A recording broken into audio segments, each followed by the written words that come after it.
ناظرین، اسلامی تاریخ میں بہت سی حکومتیں آئیں جن میں سے کچھ اپنی تاریخ میں دردناک واقعات لیے ہوئے ہیں۔ میں ساجد بھٹی اور آپ دیکھ رہے ہیں ہماری سیریز داستان ماضی، اور آج ہم آپ کے لیے لے کر آ رہے ہیں خلافت بنو امیہ کے بارے میں تاریخی اور تلخ حقائق پر مبنی ویڈیو۔ اس ویڈیو میں ہم جانیں گے کہ بنو امیہ کون تھے، حضرت علی شیر خدا رضی اللہ تعالیٰ عنہ اور حضرت امیر معاویہ رضی اللہ تعالیٰ عنہ کے درمیان کیا اختلافات تھے، یزید کیسے حکمران بنا، بنو امیہ کے حکمرانوں کی تفصیلات کیا ہیں، اور بنو امیہ کے دور کا خاتمہ کیسے ہوا۔ ناظرین، خلافت راشدہ کے بعد بنو امیہ کی خلافت کے دور کا آغاز ہوا۔ اسلامی تاریخ دان اس دور کو دور ملوکیت بیان کرتے ہیں۔ بنو امیہ نے 661 عیسوی سے 750 عیسوی تک تقریباً 100 سال تک حکمرانی کی۔ اموی دور حکومت میں اسلامی ریاست کی سرحدیں ایک طرف چین اور دوسری طرف اسپین تک پھیل چکی تھیں۔ اس دور میں 744 عیسوی تک دمشق، جبکہ اس کے بعد 750 عیسوی تک حران اموی حکومت کا دارالخلافہ رہا۔ اس دور میں اسلامی ریاست کا کل رقبہ 1,50,00,000 مربع کلومیٹر تھا۔ ناظرین، بنو امیہ کی حکومت کے بارے میں جاننے سے قبل ہم جانتے ہیں کہ بنو امیہ کون تھے اور ان کا شجرہ نسب کیا ہے۔ اگر یہ ویڈیو آپ کو پسند آ رہی ہے تو اس کو لائک کیجئے، شیئر کیجئے اور مزید معلوماتی ویڈیوز حاصل کرنے کے لیے چینل کو سبسکرائب کر لیجئے اور بیل آئیکن کو دبائیے۔ بنو امیہ قریش کا ایک ممتاز اور دولت مند قبیلہ تھا۔ حضور نبی مکرم صلی اللہ علیہ وآلہ وسلم کے پردادا عبد المناف سے اوپر بنو ہاشم اور بنو امیہ کا شجرہ نسب ایک ہی ہے۔ عبد المناف کے بعد شجرہ نسب کچھ یوں ہے: عبد المناف کے 4 بیٹے ہاشم، جن سے بنو ہاشم کا سلسلہ آگے چلا، دوسرے بیٹے مطلب، تیسرے عبد الشمس اور چوتھے نوفل تھے۔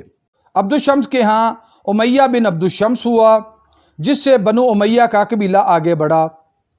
امیہ بن عبد الشمس کے بعد اس کے ہاں حرب، اس کے بعد اس کے ہاں حضرت ابو سفیان، حضرت ابو سفیان کے ہاں حضرت امیر معاویہ رضی اللہ تعالیٰ عنہ، اور حضرت امیر معاویہ رضی اللہ تعالیٰ عنہ کے بعد یزید بن معاویہ پیدا ہوا۔ جبکہ دوسری طرف حضرت ہاشم کے ہاں حضرت عبد المطلب، ان کے ہاں حضرت عبداللہ، ان کے ہاں نبی مکرم حضرت محمد مصطفیٰ صلی اللہ علیہ وآلہ وسلم کی ولادت ہوئی۔ ان کے بعد ان کے ہاں صاحبزادی حضرت فاطمہ سلام اللہ علیہا، جبکہ دوسری طرف حضرت ابو طالب کے ہاں حضرت علی شیر خدا رضی اللہ تعالیٰ عنہ کی ولادت ہوئی۔ حضرت فاطمہ سلام اللہ علیہا اور حضرت علی شیر خدا رضی اللہ تعالیٰ عنہ کے ہاں حضرت امام حسن علیہ السلام اور حضرت امام حسین علیہ السلام کی ولادت ہوئی۔ قریش کے دونوں قبائل بنو امیہ اور بنو ہاشم میں اسلام سے قبل بھی تقسیم کار تھی۔ بنو ہاشم کے پاس خانہ کعبہ کی چابیاں تھیں اور وہ مذہبی امور میں برتری رکھتے تھے، جبکہ بنو امیہ کے لوگ جنگجو ہونے کی وجہ سے عسکری برتری رکھتے تھے۔ دونوں قبائل میں ظہور اسلام سے قبل بھی ایک دوسرے پر برتری کی کوششیں جاری تھیں۔ نبی مکرم صلی اللہ علیہ وآلہ وسلم کی خاندان بنو ہاشم میں ولادت کے بعد بنو امیہ میں بہت زیادہ حسد پیدا ہوا، جس کی وجہ سے بنو امیہ قبول اسلام سے گریزاں رہے۔ حضرت ابو سفیان قبول اسلام سے قبل اسلام کے بڑے مخالفین میں شامل تھے۔ فتح مکہ کے وقت حضرت ابو سفیان اور ان کے بیٹے حضرت امیر معاویہ رضی اللہ تعالیٰ عنہ نے اسلام قبول کیا اور اس کے بعد اسلام کے لیے عالی شان خدمات سر انجام دیں۔ آقائے دو جہاں حضرت محمد مصطفیٰ صلی اللہ علیہ وآلہ وسلم کی تعلیمات کی وجہ سے عرب قبائل کی پرانی دشمنیاں تقریباً ختم ہو چکی تھیں۔ خلیفہ دوم حضرت عمر فاروق رضی اللہ تعالیٰ عنہ نے حضرت امیر معاویہ کو شام یعنی دمشق کا گورنر مقرر کیا، جو کہ خلیفہ سوم حضرت عثمان غنی رضی اللہ تعالیٰ عنہ کے دور میں بھی قائم رہا۔ حضرت عثمان غنی رضی اللہ تعالیٰ عنہ کے قتل یعنی شہادت کے بعد بنو امیہ کی جانب سے ان کے قصاص کا مطالبہ بڑھنے لگا۔ بنو امیہ کے چند سرداران نے قبائل کی پرانی دشمنیوں کو ہوا دینا شروع کر دی۔ حضرت امیر معاویہ رضی اللہ تعالیٰ عنہ بھی قصاص حضرت عثمان میں پیش تھے۔ حضرت مولا علی شیر خدا رضی اللہ تعالیٰ عنہ کے منصب خلافت سنبھالنے کے ساتھ ہی قصاص کا مطالبہ بڑھنے لگا۔ اسلامی ریاست کو مختلف محاذوں پر درپیش خطرات کی وجہ سے حضرت مولا علی شیر خدا رضی اللہ تعالیٰ عنہ حکمت کے تحت قاتلین حضرت عثمان غنی رضی اللہ تعالیٰ عنہ کے معاملہ میں تیزی نہیں چاہتے تھے، جبکہ حضرت امیر معاویہ رضی اللہ تعالیٰ عنہ ان کا فوری قصاص چاہتے تھے۔ اسی تناؤ کے ماحول میں 35 ہجری بمطابق 655 عیسوی کو حضرت امیر معاویہ رضی اللہ تعالیٰ عنہ اور حضرت عائشہ صدیقہ رضی اللہ تعالیٰ عنہ کے مابین جنگ جمل ہوئی۔ اس کی تفصیلات ہم الگ ویڈیو میں آپ کے سامنے رکھیں گے۔ قصاص کے مطالبہ کو بنیاد بناتے ہوئے حضرت امیر معاویہ رضی اللہ تعالیٰ عنہ نے دمشق میں اپنی الگ حکومت قائم کر لی اور حضرت مولا علی شیر خدا رضی اللہ تعالیٰ عنہ کی اطاعت سے انکار کر دیا۔ سن 37 ہجری بمطابق 657 عیسوی کو حضرت مولا علی شیر خدا رضی اللہ تعالیٰ عنہ اور حضرت امیر معاویہ رضی اللہ تعالیٰ عنہ کے مابین جنگ صفین ہوئی، جس میں بڑی تعداد میں صحابہ کرام بھی دونوں طرف سے شہید ہوئے۔ اس جنگ نے امت مسلمہ کو 2 حصوں میں تقسیم کر دیا اور ایک دردناک دور کا آغاز ہوا۔ حضرت امیر معاویہ رضی اللہ تعالیٰ عنہ کی ذات کے بارے میں امت مسلمہ میں مختلف نقطہ نظر پائے جاتے ہیں۔ ایک طبقہ آپ کے بارے میں انتہائی سخت اور نفرت انگیز خیالات رکھتا ہے، جبکہ ایک گروہ آپ کے لیے ہمدردی کے جذبات رکھتا ہے۔ حضرت امیر معاویہ رضی اللہ تعالیٰ عنہ کے صحابی رسول، کاتب وحی اور عشرہ مبشرہ میں شامل ہونے کی وجہ سے امت کے اکثر اکابرین ان کے احترام کے قائل ہیں، مگر حکومتی اور سیاسی امور میں ان کے اقدامات کو جائز نہیں سمجھتے۔ سیاسی امور میں وہ حضرت مولا علی شیر خدا رضی اللہ تعالیٰ عنہ کو حق پر سمجھتے ہیں اور صرف صحابی رسول ہونے کی بنا پر خاموشی کی تلقین کرتے ہیں۔ حضرت مولا علی شیر خدا رضی اللہ تعالیٰ عنہ کی شہادت کے بعد حضرت امیر معاویہ رضی اللہ تعالیٰ عنہ نے خلافت کا اعلان کر دیا۔ حضرت امام حسن علیہ السلام نے امت کو انتشار سے بچانے کے لیے ایک معاہدے کے تحت خلافت اور حکومت سے دستبرداری کا اعلان کر دیا۔ حضرت امیر معاویہ رضی اللہ تعالیٰ عنہ کا اعلان خلافت ہی بنو امیہ کی خلافت کی بنیاد بنا۔ ناظرین، چاروں خلفائے راشدین کے انتخاب کے وقت باقاعدہ مشاورتی عمل کو جاری رکھا گیا۔ حضرت امیر معاویہ رضی اللہ تعالیٰ عنہ نے اپنی زندگی کے آخری ایام میں اپنے بیٹے یزید کو اپنا جانشین مقرر کر دیا، جو کہ اسلامی شورائی نظام کی بجائے ملوکیت اور بادشاہت کی بنیاد تھی۔ بہت سے صحابہ اکرام نے یزید کی نااہلیت اور بد کرداری کی وجہ سے اس کی مخالفت کی۔ جنگجوانہ مزاج کی وجہ سے بنو امیہ نے عوامی رائے کا احترام کرنے کی بجائے اس کو کچلنے اور ظلم و استبداد کے ذریعے حکومت کرنے کی روش اختیار کی۔ بنو امیہ کے کل دور خلافت میں 14 حکمرانوں نے اقتدار سنبھالا، جن میں سے نمایاں حکمرانوں کی تفصیلات کچھ یوں ہیں۔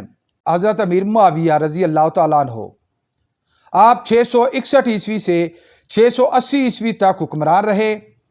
آپ خلافت بنو امیہ کے پہلے خلیفہ اور حکمران تھے۔ آپ کے زمانے میں امت میں بہت زیادہ انتشار پھیلا، مگر دوسری طرف اسلامی ریاست کی سرحدیں بھی وسیع ہوتی چلی گئیں۔ اس دور میں پہلی دفعہ سکوں پر حاکم وقت کا نام کندہ کیا گیا، فوج کو انتہائی مضبوط بنایا گیا، خلیفہ کو بہت سے اختیارات دیے گئے، حکومتی امور میں مشاورت کے عمل کا خاتمہ کر دیا گیا، اسلامی بحری فوج کی تشکیل کی گئی، آپ نے ڈاک کے نظام کو وضع کیا۔ حضرت امیر معاویہ رضی اللہ تعالیٰ عنہ نے اپنی زندگی میں ہی 650 عیسوی میں اپنے بیٹے یزید کو اپنا جانشین مقرر کر دیا۔ آپ کے وصال کے بعد یزید بن معاویہ 680 عیسوی تا 683 عیسوی تک حکمران رہا۔ یزید بن معاویہ نے تلوار کے زور پر اسلامی خطوں پر قبضہ کرنا شروع کر دیا۔ اس نے تمام صوبوں میں چن چن کر ظالم ترین گورنر مقرر کیے۔ یزید حکومتی امور کے حوالے سے انتہائی نااہل تھا اور ذاتی کردار میں بھی وہ انتہائی خرافات اور غیر شرعی امور کا عادی تھا۔ اس کی اقتدار پرستی اور ظالمانہ روش کا سب سے بڑا ثبوت معرکہ کربلا ہے، جس میں اس نے آل رسول صلی اللہ علیہ وسلم اور بالخصوص حضرت امام حسین علیہ السلام کو شہید کروایا، خانوادہ رسول پر مظالم ڈھائے اور پاک بیبیوں کو قید کروایا۔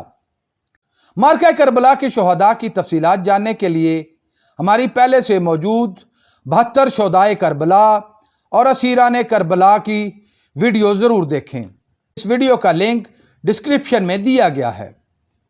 معرکہ کربلا کے بعد یزید نے حجاز مقدس یعنی حرم کعبہ اور مسجد نبوی کی توہین کی۔ بہت سے نامور صحابہ اکرام کو قتل کروایا گیا۔ کعبہ کے صحن میں گھوڑے باندھے گئے اور اس نے بہت سی بدبختیوں کو اپنے دامن میں سمیٹا۔ اس واقعہ کو واقعہ حرہ کے نام سے یاد کیا جاتا ہے۔ یزید بن معاویہ کے مظالم کی وجہ سے اس کی موت کے بعد اس کے بیٹے نے حکومت لینے سے انکار کر دیا۔ 685 عیسوی میں مسلمانوں کی بڑی تعداد نے حضرت عبداللہ بن زبیر کے ہاتھ پر بیعت کر لی، مگر ظلم پر مجبور حکمرانوں کی ایما پر حجاج بن یوسف نے چڑھائی کر دی اور حضرت عبداللہ بن زبیر کو شہید کر دیا۔ اس کے ساتھ ہی سفیان خاندان کا اقتدار ختم ہو گیا اور مروان خاندان کا اقتدار شروع ہوا۔ مروان خاندان کا سب سے پہلا حکمران عبد الملک بن مروان، یہ 685 عیسوی سے 705 عیسوی تک حکمران رہا۔ عبد الملک بن مروان اموی حکومت کا تیسرا حکمران تھا۔ اس کے دور میں اسلامی علاقوں کی فتوحات کا سلسلہ جاری رہا اور دوسری طرف توابین اور خوارج کی تحریکیں زور پکڑنے لگیں۔ اسی دور میں امیر مختار سقفی نے قتل حسین کا بدلہ لینے کے لیے قاتلین حسین علیہ السلام کے خلاف محاذ سنبھالا اور ان کو چن چن کر قتل کر دیا۔ امیر مختار سقفی کے بارے میں ہماری پہلے سے موجود ویڈیو ضرور دیکھیں۔ عبد الملک کے بعد ولید بن عبد الملک 705 عیسوی سے 715 عیسوی تک حکمران رہا۔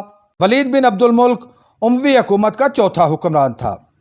اس کے زمانے میں اسلامی فوج مزید مضبوط ہوئی اور بہت سے علاقے فتح ہوئے۔ اسی کے دور میں مسجد نبوی کی نئے سرے سے تعمیر ہوئی۔ محمد بن قاسم نے سندھ اور طارق بن زیاد اور موسیٰ بن نصیر نے اندلس کی تاریخی فتوحات اپنے نام کی۔ اس کے بعد ذکر ہے سلیمان بن عبد الملک کا۔ یہ ولید بن عبد الملک کا چھوٹا بھائی تھا۔ یہ 715 عیسوی سے 717 عیسوی تک اموی حکمران رہا۔ اس کے دور میں مزید فتوحات ہوئیں۔ بہت سے علاقوں میں ہونے والی بغاوتوں کو کچلا گیا۔ قسطنطنیہ فتح کرنے کے لیے اس کا محاصرہ کیا گیا مگر ناکامی ہوئی۔ سلیمان بن عبد الملک کے دور میں سرکاری طور پر مساجد میں خطبات کے دوران اہل بیت پر لعن طعن کے سلسلے کا آغاز ہوا۔ اسی کے دور میں طارق بن زیاد، موسیٰ بن نصیر اور محمد بن قاسم جیسے جری جرنیلوں کو قید کر کے دردناک موت دی گئی۔ عمر بن عبدالعزیز 717 سے 720 عیسوی تک اموی حکمران رہے۔ یہ اموی دور کا سب سے عالی شان زمانہ شمار کیا جاتا ہے۔ عمر بن عبدالعزیز کو مسلمانوں کا 5واں خلیفہ بھی کہا جاتا ہے۔ عمر بن عبدالعزیز نے خلافت راشدہ کے طرز حکمرانی کو اپنایا۔ اس دور میں بیت المال کا شفاف نظام بنایا گیا، شاہی خرافات کا خاتمہ کیا گیا، اہل بیت پر لعن طعن کے سلسلے کو بند کیا گیا، خزانے کے آڈٹ کا نظام رائج کیا گیا، بازاروں کی نگرانی کی گئی، شیرخوار بچوں کا وظیفہ مقرر ہوا اور ظالم عہدیداران کا محاسبہ اور تدارک کیا گیا۔ عمر بن عبدالعزیز کے بعد یزید بن عبد الملک 720 سے 724 عیسوی تک حکمران رہا۔ اس کے دور میں عمر بن عبدالعزیز کے دور کی اصلاحات کو ختم کر دیا گیا۔ بیت المال کو ذاتی اور سیاسی مقاصد کے لیے استعمال کیا گیا اور ایک مرتبہ پھر ظلم اور استبداد کا نظام رائج کیا گیا۔ اس کے بعد ہشام بن عبد الملک 724 سے 743 عیسوی تک حکمران رہا۔ یہ بنو امیہ کا آخری بڑا حکمران تھا۔ ہشام انتہائی نیک اور پرہیزگار حکمران تھا۔ اس کے دور میں ہندوستان کے بہت سے علاقے فتح ہوئے۔ اب ذکر ہے اموی دور حکومت کے آخری حکمران مروان ثانی بن محمد کا۔ یہ 743 عیسوی سے 750 عیسوی تک حکمران رہا۔ ہشام کے دور میں اموی حکومت کا زوال شروع ہوا جو مروان ثانی کے دور میں انجام کو پہنچا۔ اس دور میں ابو مسلم خراسانی کے داعین پوری مسلم دنیا میں پھیل چکے تھے۔ انہوں نے انتقام اہل بیت کا سیاسی نعرہ لگایا اور آخر 25 جنوری 750 عیسوی کو جنگ ذاب میں ابو مسلم خراسانی نے مروان ثانی کو شکست دے دی۔ اس شکست کے ساتھ ہی اموی دور حکومت کا خاتمہ ہوا اور عباسی دور خلافت کا آغاز۔ خلافت عباسیہ کے بارے میں ہماری پہلے سے موجود ویڈیو ضرور دیکھیے۔ ناظرین، یوں تو بنی امیہ کے اقتدار کے خاتمے کی بہت سی وجوہات ہیں، مگر سب سے بڑی وجہ معرکہ کربلا میں بنو امیہ کے مظالم اور امام حسین علیہ السلام کے قتل یعنی شہادت کی وجہ سے عوامی نفرت تھی۔ بنو امیہ نے جس قدر بھی حکومت کی وہ صرف تلوار اور وحشت کے بل بوتے پر کی، جبکہ عوام میں شدید نفرت پائی جاتی ہے۔